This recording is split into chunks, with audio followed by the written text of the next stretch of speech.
educator and today we are going to start NCERT Biology class 12.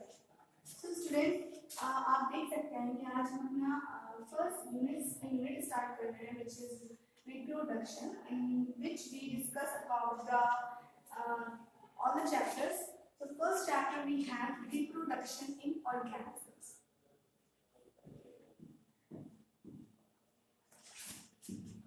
So student, जब हम reproduction की बात करते हैं तो हमारे माइंड में पहला थिंग ये आता है that what is reproduction, what is mean by reproduction. So reproduction mean होता है अपनी ही जैसे individual को offspring को reproduce करना, ठीक है. In this chapter we have two contents. First we will discuss about the lifespan, क्योंकि जब हम reproduction की बात करेंगे तो हमें lifespan के बारे में भी discussion करना होगा. Second we have reproduction, in which it is also subdivided into two categories. The first we have the asexual reproduction and sexual reproduction. Okay, so अगर मैं बात करूं लाइफ स्पैन के बारे में, लाइफ स्पैन तो किसी भी इंडिविजुअल का लाइफ स्पैन क्या होता है? Life span is a period from birth to death. किसी भी इंडिविजुअल, कोई भी इंडिविजुअल अगर बर्थ ले रहा है उसका नेचुरल डेथ तक का पीरियड जो होता है हमारा क्या कहलाता है? लाइफ स्पैन कहलाता है. ओके, अगर हम बात करें, इसको डिफाइन करें हम, तो the period from birth to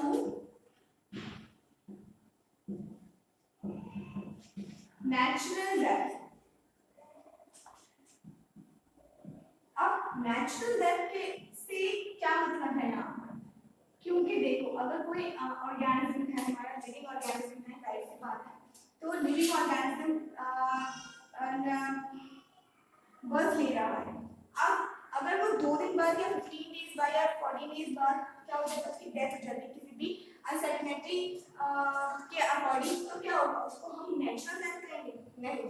natural death her organism की एक लाइफ स्पैन होती है जिसमें वो अपना सारा कुछ लाइफ की प्रोसेसेस जितना भी कुछ करना होता है वो सारा कुछ कर चुका होता है, उसके बाद उसकी डेथ होती है, तो उसे हम क्या बोलते हैं? नेचुरल डेथ बोलते हैं. अगर हम बात करें ह्यूमन की, तो ह्यूमन का हम एवरेज ले लेते हैं 65 टू 80 ईयर. अगर इससे पहले किसी भी कैलेमिटी के थ्रू, नेचुरल कैलेमिटी के थ्रू या एक्सीडेंटल एक्सपाइरेट किसी भी चीज के थ्रू किसी डेथ हो जाती है और वो अपनी लाइफ प्रोसेस कंप्लीट नहीं करता है, अपनी जो बेसिक थिंग्स होती है वो कंप्लीट नहीं करता है लाइफ की सर्वाइवल की, तो वो डेथ उसकी नेचुरल डेथ नहीं कहलाती. ठीक है स्टूडेंट, तो अगर हम लिविंग ऑर्गेनिज्म्स की बात करेंगे तो हम क्या कंसीडर करते हैं? हम लिविंग ऑर्गेनिज्म की बात करेंगे, हम उसमें लाइफ स्पैन कंसीडर करते हैं, because living organism has own life span which is the period from birth to natural death. Okay, अगर मैं बात करूं तो बहुत सारी लाइफ प्रोसेसेस होती हैं हमारी. For example respiration, excretion, digestion, metabolism. Metabolism में भी हम क्या पढ़ते हैं? कैटाबॉलिज्म एंड एनाबॉलिज्म डिस्कस करते हैं. ठीक है, तो ये क्या है? ये हमारी लाइफ की बेसिक लाइफ प्रोसेसेस हैं. ओके, ये हमारी लाइफ के लिए बहुत ज्यादा कैसी है? इंपॉर्टेंट है. इसके बिना हमारा सर्वाइवल, इसके अलावा बहुत प्रोसेस है हमारी, ठीक है, तो इसके अलावा हमारा सर्वाइवल क्या होगा? हमारा सर्वाइवल नहीं हो पाएगा. अगर ये प्रोसेस ना हो हमारी लाइफ में तो हमारा सर्वाइवल नहीं हो पाएगा. लेकिन क्या अगर रिप्रोडक्शन नहीं हो तो हमारा सर्वाइवल नहीं हो पाएगा क्या? अगर हम इसे फिजियोलॉजिकल प्रोसेस कह रहे हैं तो क्या फिजियोलॉजिकल प्रोसेस ये ऐसी एक प्रोसेस है कि अगर ये हमारी लाइफ में ना हो तो क्या हम सर्वाइव नहीं कर पाएंगे? नो, हम सर्वाइव कर सकते हैं. अगर कोई ऑर्गेनिज्म अपनी सारी बेसिक प्रोसेस जो कि उसकी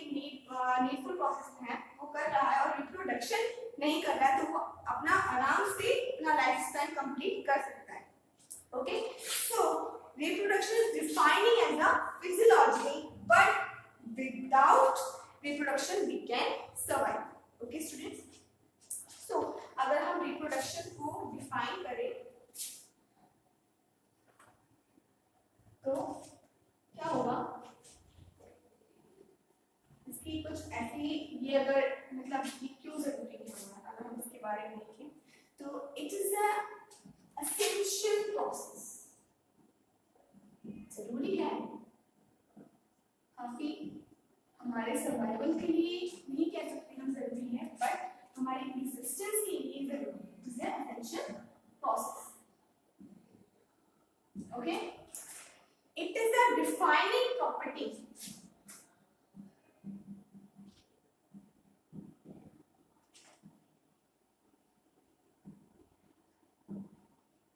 Defining property से क्या मतलब है स्टूडेंट्स, अगर हम इसको डिफाइन करें रिप्रोडक्शन को तो इसका डेफिनेशन क्या निकल के आएगा. अगर मैं इसका डेफिनेशन तो हमारा डेफिनेशन कुछ इस तरीके से आएगा, that the reproduction, it is the ability of a living organism to reproduce of their own kind organism. Okay, किसी भी कोई भी organism का हम लिख सकते हैं it is the ability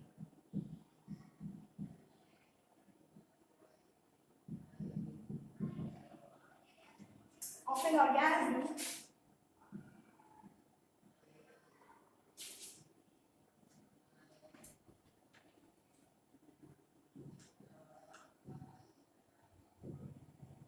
to reproduce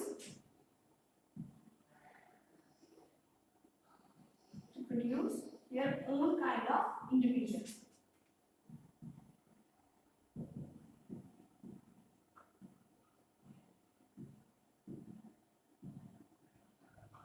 Okay,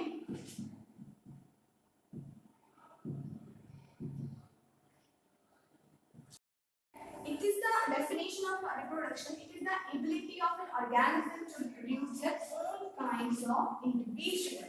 Okay, we call it the process of reproduction. Through the process of reproduction, we can reproduce their own kind of individuals.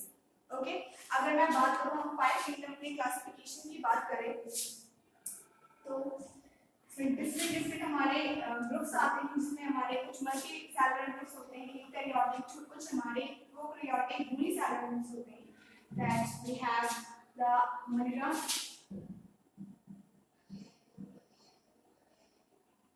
Protista, monera हमारे unicellular हमारे prokaryotic है, तो protista, fungi, plantae and animal.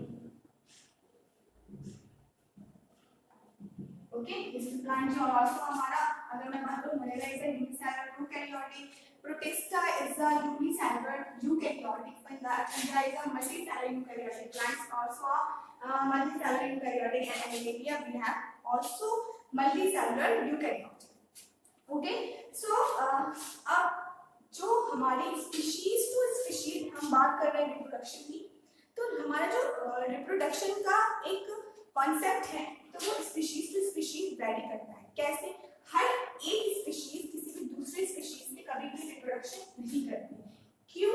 क्योंकि यहाँ पर reproduction isolation होता है. जैसे अगर हम बात करें दैट रिप्रोडक्शन आइसोलेशन से क्या मतलब है हमारा, देखिए स्टूडेंट, रिप्रोडक्शन आइसोलेशन क्या मतलब है कि डॉग की स्पीशीज हमारी डॉग से ही ब्रीड करेगी, रिप्रोडक्शन करेगी. ठीक है, हॉर्स की स्पीशीज हमारी हॉर्स से ही रिप्रोडक्शन करेगी. ठीक है, ह्यूमन हमारा ह्यूमन से ही रिप्रोडक्शन करेगी. या हम क्या कहते हैं कैट हमारी कैट से ही रिप्रोडक्शन करेगी. अगर हम इसमें क्यों क्योंकि इन सब के बीच क्या फॉर्म हुआ है, रिप्रोडक्शन आइसोलेशन। यहाँ पर बैरियर है, रिप्रोडक्शन आइसोलेशन है, यहाँ पर ये सब आइसोलेट है, ठीक है। कभी भी डॉग हॉर्स से रिप्रोड्यूस नहीं करेगा और ह्यूमन से नहीं कर सकता, या हम कह सकते हैं हॉर्स कैट डॉग से नहीं कर सकती, ये सब पॉसिबिलिटी नहीं है। अगर हम हॉर्स क्योंकि यहाँ पर एक्सेप्शंस भी हैं, अगर हम बात करें, अगर हम हॉर्स का डंकी के साथ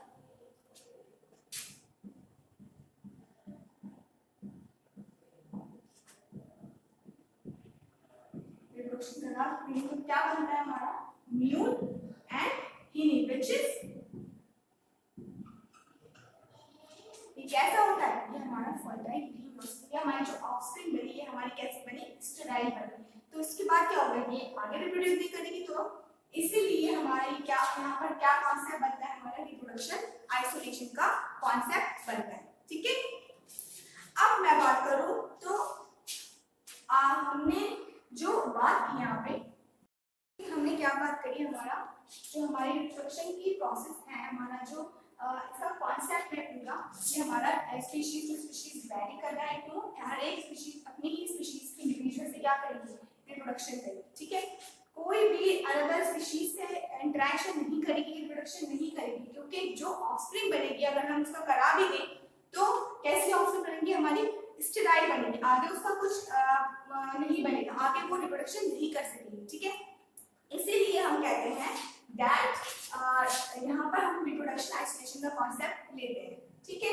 अब जो हमारी प्रोसेस, हमारा रिप्रोडक्शन की प्रोसेस है, वो हमारी लाइफ के लिए हमने कहा कि ये फिजियोलॉजिकल प्रोसेस में हमने इसको कंसीडर किया, बट हमने कहा दैट ये सर्वाइवल के लिए इतनी इंपॉर्टेंट नहीं है, ठीक है। इसके बिना भी हमारा क्या हो सकता है, हमारा सर्वाइवल हो सकता है, किसी भी इंडिविजुअल का without reproduction they can survive their own life span, but इसमें क्या है कि it is an essential process for it is an essential process for life, okay, to increase their individual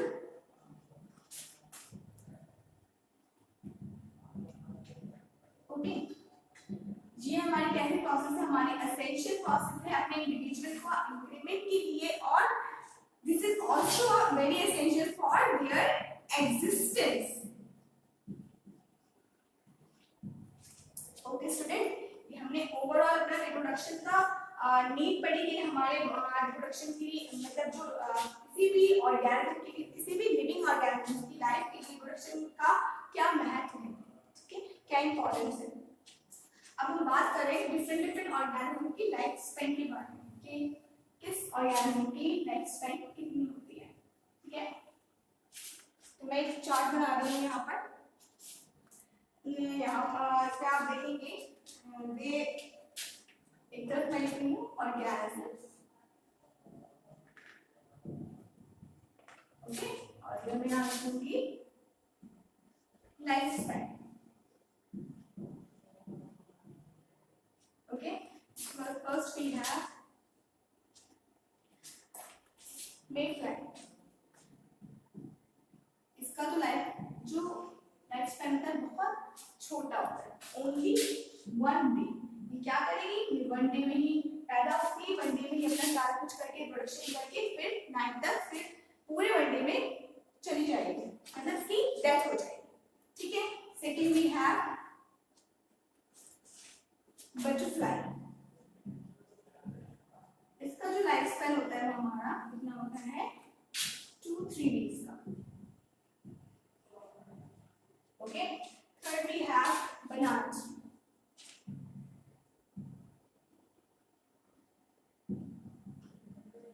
इसका कितना लाइफ स्पैन होता है हमारा 25 years, okay. Fourth we have dog,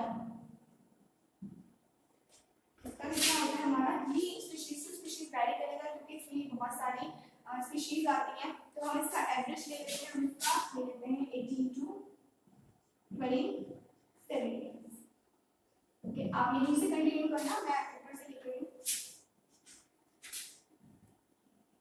यहाँ पे एक्साइटमेंट से ऑर्गेनिज्म आएगा और ना लाइफ स्पैन आएगा, ठीक है।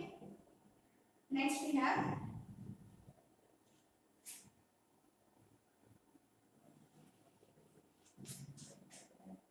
एलिफेंट।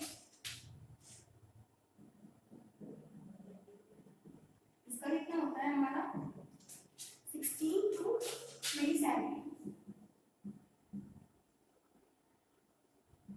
ओके। फिर हमारा ह्यूमन बीइंग, इसका हम ऑन एन एवरेज पे ले लेते हैं, ठीक है। कुछ एक्सेप्शन भी आ जाते हैं यहाँ पे, तो 65 to 85 या 80 इयर्स, ओके। नाउ टर्टोइज, इनका कितना होता है, हमारे मोस्ट एंशिएंट ऑर्गेनिजम्स हैं, 100 to 150 years. Next we have banyan tree.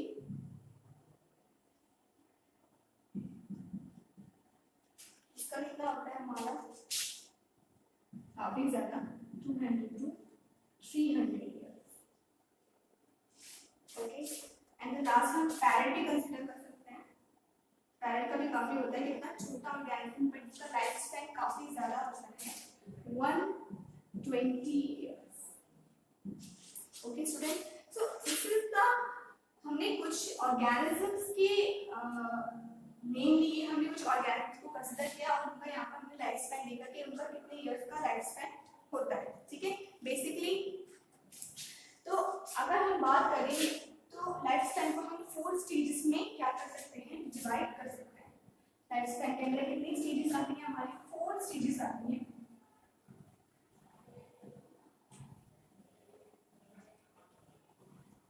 एक क्लास में हम एक क्विक रिवीजन कर लेंगे, जिसमें हमारे जितना भी हमने इस वीडियो में पढ़ा है हम उसको क्विक रिवाइज करेंगे, ओके। सो अगर मैं बात करूं, लाइफ स्पैन हैज 4 stages, ठीक है। The first stage we have juvenile phase, okay, 4 phases, juvenile phase, this is the growing phase। कैसी फेज होती है हमारी, ये हमारी ग्रोइंग फेज होती है। इसमें क्या होता है, इसमें रिप्रोडक्शन के लिए ऑर्गेनिज्म तैयार नहीं होता है, ठीक है। ये हमारी इनिशियल फेज होगी और ये कैसी होगी, दिस इज ग्रोइंग फेज। इसमें कोई भी इंडिविजुअल ऑर्गेनिज्म हमारा क्या करेगा, अपने आप को रिप्रोडक्शन के लिए अभी तैयार नहीं हुआ है तो रिप्रोडक्शन तैयार करेगा। So not we can say not probably ready for reproduction, okay। ये हमारी initially phase. Second we have mature phase.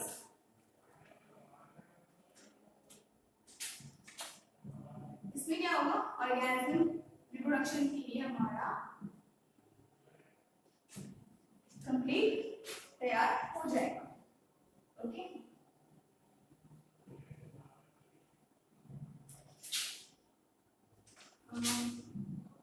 Ready for the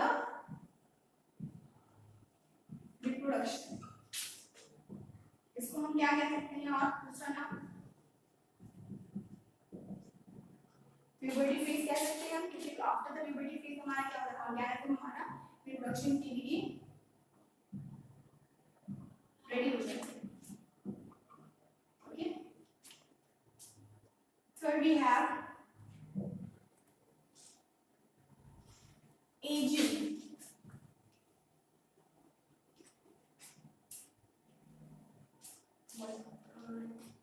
ageing और सेनेसेंस,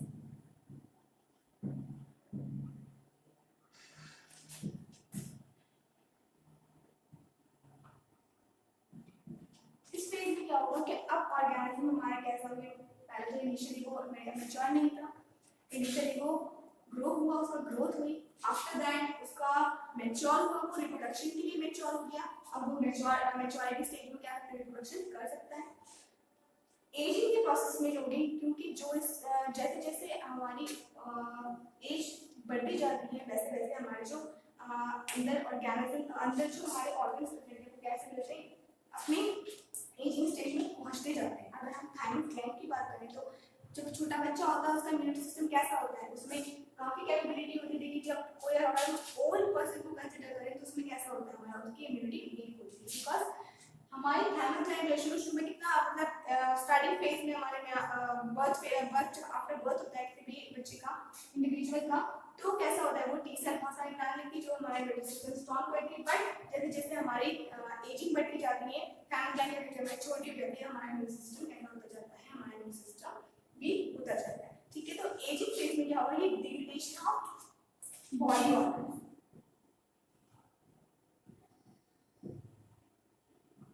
ठीक है, कोई भी चीज बनी है उसे खत्म तो होना ही है,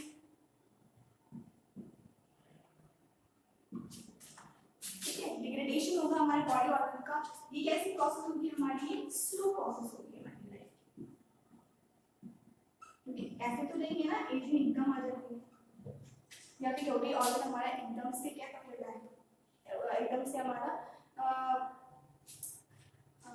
कह सकते हैं हम कि ओल्ड एज में चला जाता है, ठीक है।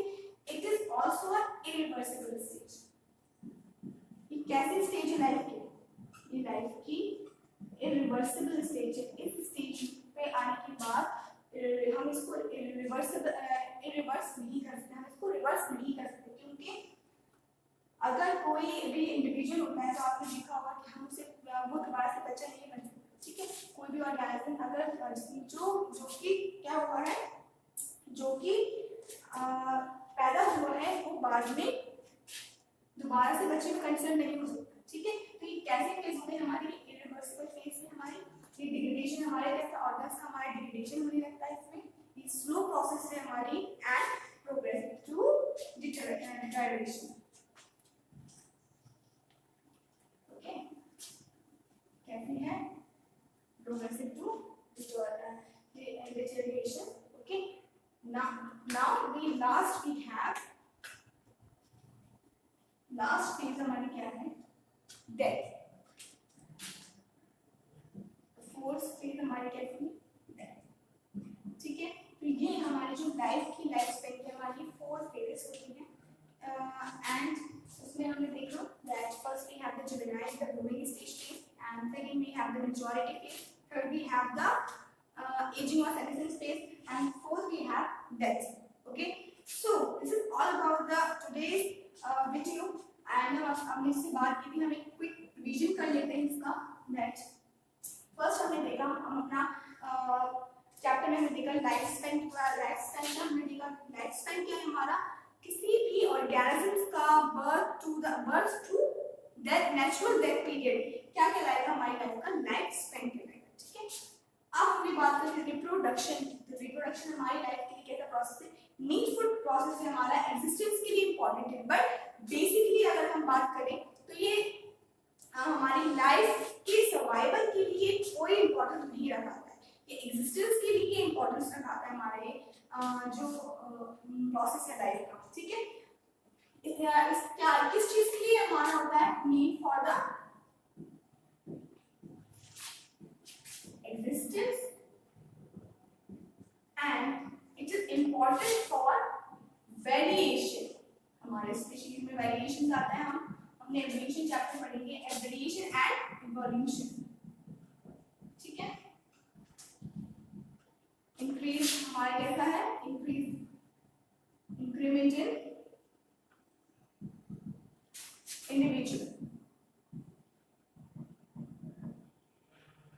तो स्टूडेंट अगर हम बात करें तो मोटा अगर हम बात करें तो हमने इस टॉपिक के डिस्कशन में देखा, हमने लाइफ स्पैन देखा, रिप्रोडक्शन आइसोलेशन देखा कि कोई भी स्पीशीज क्या होती है, रिप्रोडक्टिव आइसोलेटेड होती है, एक स्पीशीज दूसरी स्पीशीज से क्या नहीं कर सकती, रिप्रोडक्शन नहीं कर सकती, क्योंकि अगर ऐसा हम करवा ही दी जबरदस्ती तो कैसे होगी हमारी स्पीशीज बनेगी, हमारी इस लाइफ स्पीशीज का फॉर्मेशन होगा। ओके, नेक्स्ट हमने देखा अपने लाइफ स्पैन के प्रोसेस के बारे में, हमने 4 प्रोसेस पढ़ी। Then we have the first phase juvenile phase, the second we have the maturity phase, third we have the ageing और selection phase, fourth we have the maturity death phase. Okay, तो ये हमारी life की process थी।